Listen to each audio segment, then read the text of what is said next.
good morning. So, ayan na nga guys, nag-grocery ang aking magandang ayan.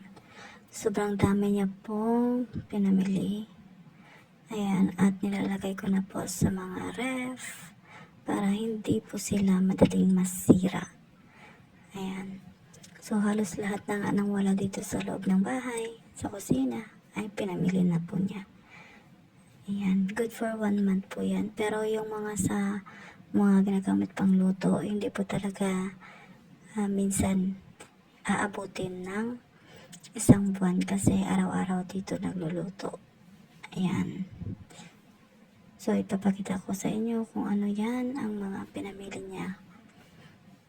So, stay tuned lang kayo guys.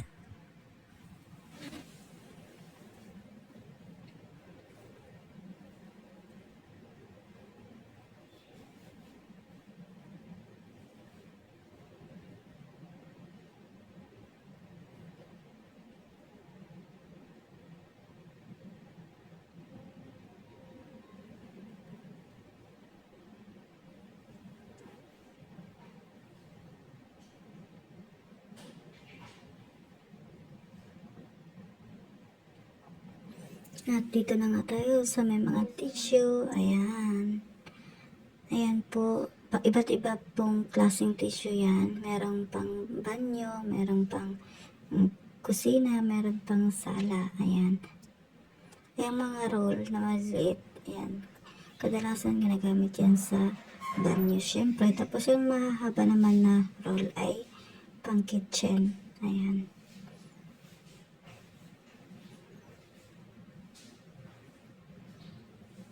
Hindi po yan naabot ng 1 buwan kasi mabilis po talagang maubos ang tissue nila dito. So, ayan na nga. Dito na tayo sa mga prutas, gulay. Ayan. So, ilalagay na natin muna itong mga prutas, kamatis, then carrots, lemon, ayan. Tsaka yung pomegranate. Ayan. Tsaka yung lettuce pala nila. Ayan. Hindi pwedeng walang lettuce, guys.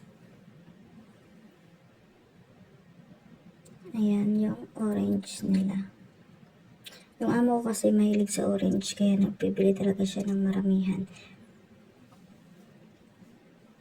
Good for 1 month na yan. Minsan, naabot pa yan ng 2 buwan. Yung iba nasisira lang. So, bago siya masira, minsan ginagawa kong juice. Ayan yung pomegranate. Grabe pala yung sila magbalot ng pomegranate dito. 12 peraso lang po yung pomegranate na nilagay ko sa ref. Pero yung karton nila, napagkalaki-laki. Mas madami pa yung nilagay nilang basura. Yung mga papel-papel. Para hindi madaling magka-damage yung prutas. Ayan. Kasi hinahagis-hagis lang yan nila eh. Ayan, so dito naman tayo sa apple. Ayan. So, bumibili nito ng apple si amo para sa aking dalaga. Minsan siya din kumakain naman nito sa gabi. Tapos, yung mga apo ni amo. Ayan. So, minsan lang din naman sila kumakain yan. So, pag hindi nila napapansin yan, ako lang kumakain yan. So, dito na naman tayo sa mga gulay. Ayan, may mint pala na binili si amo. Ayan. Minsan ginagawa niyang chai niyan sa gabi bago siya matulog. Yan ang kanyang iniinom. Ayan, may 17. Tsaka, kusbora or coriander. Ayan. Diba? Pero minsan talaga hindi ko na alam kung anong tawag niyan sa English or sa atin, di ba? Kasi parang nasanay na ako dito sa kanila na yan lagi ang sinasabi. Ayan. So, okay lang. Kasi, naalala ko pa din kahit pa paano.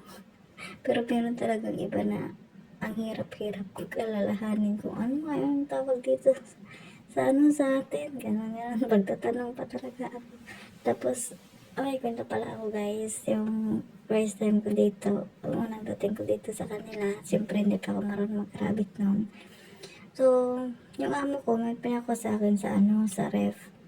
Sabi niya, magkuha daw ako ng same carrots. Pero, green daw. So, ako naman, nagtingin ako sa ref. Sabi ko, ano ba dito yung same carrots pero green? Parang naguluhan ako. Parang naguluhan ako, guys. So, sabi ko, wala naman dun same carrots pero green. Wala naman, yan pala guys yung ibig niyang sabihin, pipino. Tapos ako din syunga din ako sabi ko, pipino. Sabi niya, ano? Sabi ko, pipino. Yan. Just memory mga guys. Naalala ko, Tagalog pala yung sinabi ko sa kanya. So sabi ko, bahala ka dyan. As in, guys, naalala ko na yung sinabi ko sa kanya nung pababa na ako kasi that time, doon pa kami nung dati nakatira sa bahay ng nanay niya. So, nandun kami sa taas. So, yun pala, idadalhin ko yun sa baba, yung pipino na yun. So, sabi niya, kumuha ako ng pipino, dalhin ko sa baba. So, yun, tutusan niya ako. Nung naalala ko na pipino pala yung sinabi niya sa akin, nandun na ako sa baba, sa hagdan na ako. Diba? Tapos nagsabi ako dun nakatulong, natawa kaming dalawa. Sabi ko, nakakaloka naman dito. Diyos ko Lord, tapang. So, ayun na nga guys, balik na tayo dito. As in, pag naalala ko yun, matatawa talaga ako guys. So, ayun na nga, tinulungan na nga ako dito ni Ferlin. Ayan, kasi sobrang dami pa talaga ng gagawin ko. Ayan. So, pagkatapos pala nito guys, so hugasan ko ito, tsaka tadta rin. Ayan, tapos ilalagay ko sa mga supot-supot, tapos ilagay ko na sa freezer. Kasi pag sa tuwing magluluto na lang kami, kukuha na lang. Ayan. Kasi pag hindi ko ito agad nilagay sa freezer or nilinis, masisira ito guys. Madali lang itong malinis, ilang araw lang. Masisira. So, yung parsley pala guys, nilagay ko dyan sa sa plastic na yan na yellow. Ayan.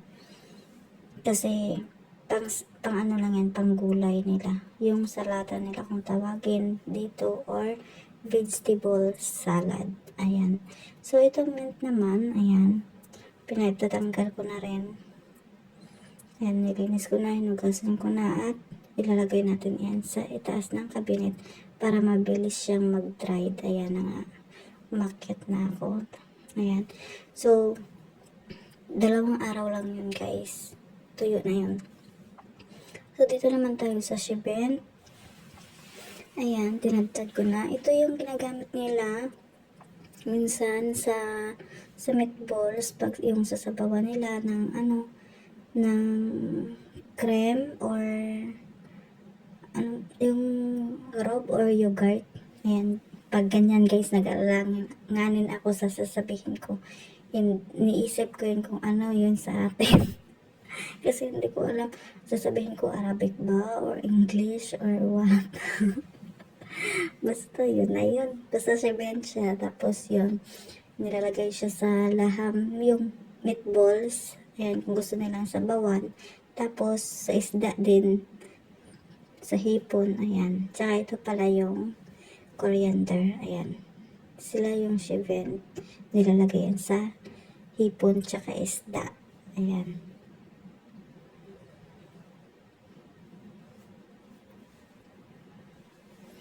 Ayan, tinadtad ko na rin. Diba?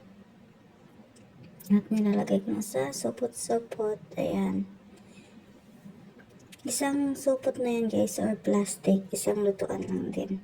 So, dito na tayo guys sa sambusa natin. Ayan. So, gumawa pala ako ng sambusa na craft. Kaya ito yung gustong-gusto ng amo ko. Ayan.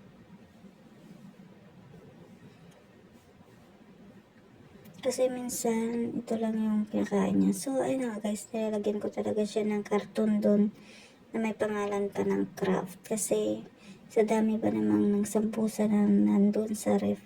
Minsan hindi ko alam kung ano yung nasa loob. Kaya nilalagyan ko siya. Kinukuha ko yung isang bahagi ng karton. Tsaka nilalagay ko dun sa loob ng plastic para alam ko kung anong klaseng sambusa yun. Kasi minsan natatanong si amo sa akin, anong laman nito? Tapos minsan sabihin niya, magprito ka ng ganito, ganyan. O, kailangan ko pa.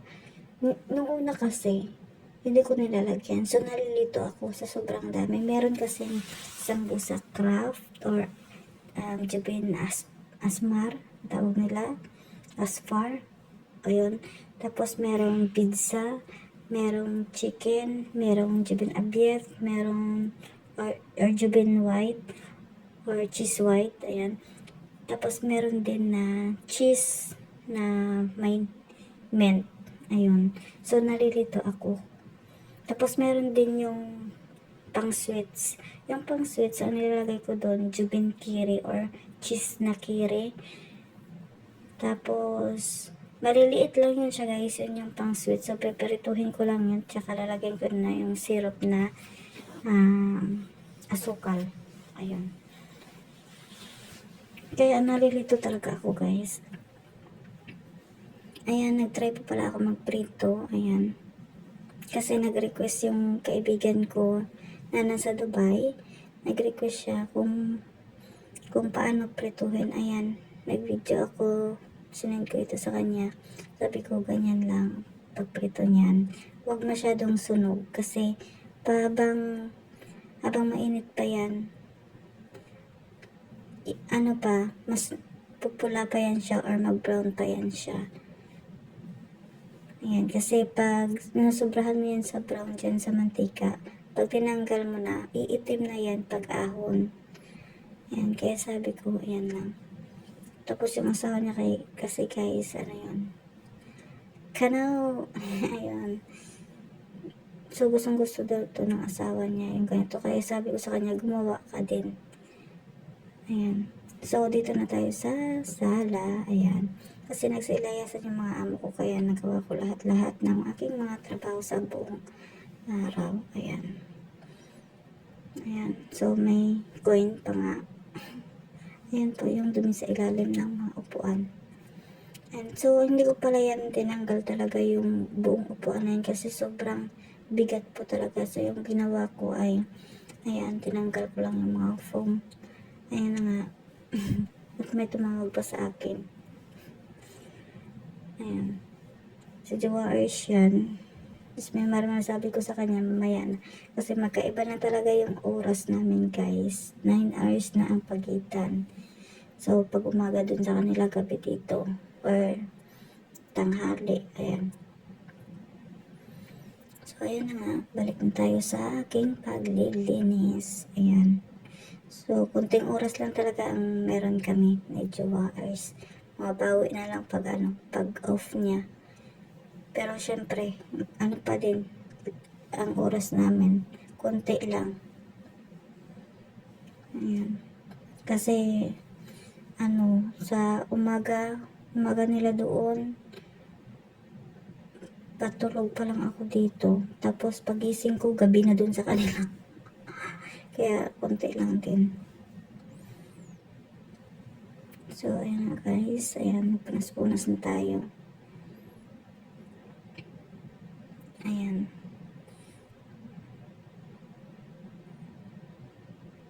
So, ibalik na natin ang mga foam. Ayan.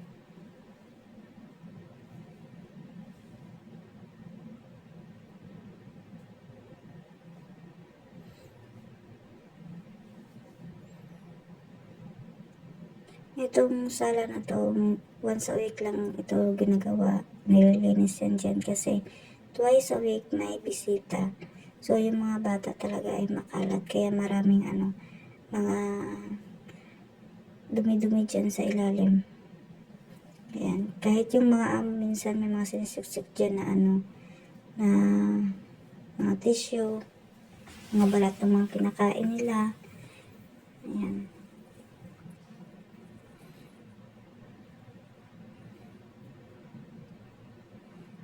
Ayan, so nag-vacuum na ako dito guys. Ayan. Yung sa ilalim, hindi ko talaga yun malinis kasi sobrang bigat po talaga niyan. So, hanggang dito na lang guys. Thank you for watching. Bye!